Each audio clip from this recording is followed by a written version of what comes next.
श्री युगल सरकार के चरणों तक पहुंचना है, सबसे पहला कार्य क्या है? सब सोहित निष्कामति श्री वृंदावन विश्राम। भाई हृदय में वैर विरोध हो तो मैंने कहा वृंदावन में क्या, राधा वल्लभ कुंज बिहारी के मंदिर में ही जाकर क्यों नहीं बस जाओ? अगर भीतर वैर विरोध है चैन नहीं पड़ेगा। तो यहां ये बड़ी गूढ़ बात श्री नंददास जी ने कही। वृंदावन का स्वरूप क्या है?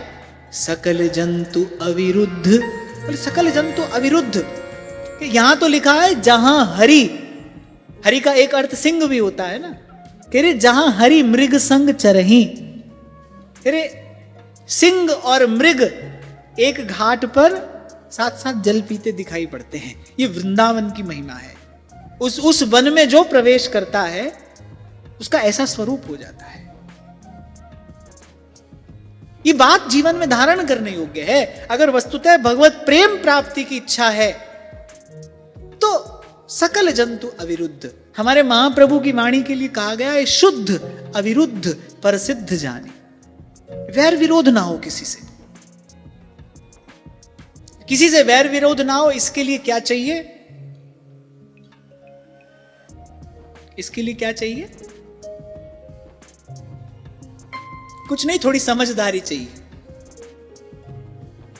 किसी से वैर विरोध ना हो, इसके लिए विवेक चाहिए। कहां से मिलेगा? बिनु सत्संग विवेक ना होय। गोस्वामी जी बड़ी सुंदर बात कहते हैं, हरि माया कृत दोष बिनु हरि भजन न जान। सीधी बात है भाई, भक्ति स्वतंत्र सकल सुख खानी। ये हरि की भक्ति जब तक हृदय में आकर विराजमान न हो तब तक ये झगड़ा झंझट समाप्त होने वाला नहीं है। भक्ति कैसे होगी? भक्ति कैसे प्राप्त हो? भक्ति स्वतंत्र सकल सुख खानी बिनु सत्संग न पावै प्राणी।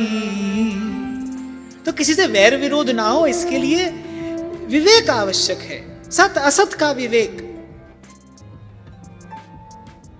कोई किसी को कष्ट देने वाला नहीं है, किसी के पास ऐसी सामर्थ्य ही नहीं है कोई आपको कष्ट दे दे, आप तक पहुंच ही नहीं है किसी की। को न काऊ सुख दुख कर दाता। मैं तो कहता हूं भजन साधन करना है, किसी भी भाव से आपको भगवान को भजना है, सबसे पहली तैयारी यही चाहिए। इस बात का बोध हो जाए, नहीं भाई हमको सुख दुख देने वाला कोई नहीं है। हमने किया है हमारा ही कर्म, कभी वस्तु का आकार लेकर, कभी व्यक्ति का आकार लेकर, कभी एक स्थिति का स्वरूप लेकर हमारे जीवन में आता है, आगे भी आएगा। अविरुद्ध। किसी को दास्य भाव से भजन करना हो, सख्य भाव से भजन करना हो, वात्सल्य से करना हो, यश माधुर्य के भाव से करना हो, पर उसको बैठना तो शांत भाव के ही आसन पर पड़ेगा भाई। पहले मन शांत होना चाहिए। और जब तक किसी से राग और किसी से द्वेष है, कैसे मन शांत हो जाएगा? इसलिए मैंने कहा इसका निपटारा करने के लिए तो समझदारी चाहिए, चमत्कार नहीं। इसके लिए तो आपको समझदार बनना पड़ेगा, विवेक चाहिए। और बिनु सत्संग विवेक न हुई। तो जहां से आज चर्चा का आरंभ हुआ वहीं पर चर्चा लिए जाते हैं कि पहला कदम आप बढ़ाइए, और वो पहला कदम क्या है? संतन करी संगा। ये प्रथम पग है। आत्म कल्याण की दिशा में उठाया गया, जीवन निर्माण की दिशा में उठाया गया, जीवन सिद्धि की दिशा में उठाया गया। ये प्रथम पग है और अमोघ है, व्यर्थ नहीं जा सकता। सत्संग।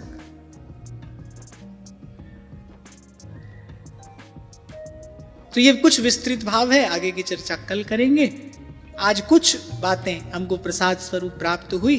प्रसाद को ग्रहण करना, वैसे तो प्रसाद का आदर शास्त्र के अनुरूप क्या है, प्राप्ति मात्रेण भोक्तव्यम, जैसे ही प्राप्त हो वैसी प्रसाद को ग्रहण किया जाता है, प्राप्ति मात्रेण भोक्तव्यम, फिर वितरण किया जाता है।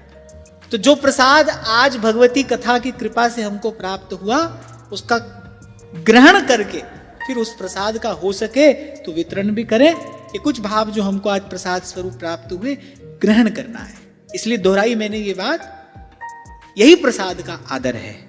तो आज की वार्ता यही श्री राधा गोविंद प्रभु के श्री चरणों में निवेदन करते हुए आप सबके हृदय से प्रेम प्रभु को प्रणाम करता हूं।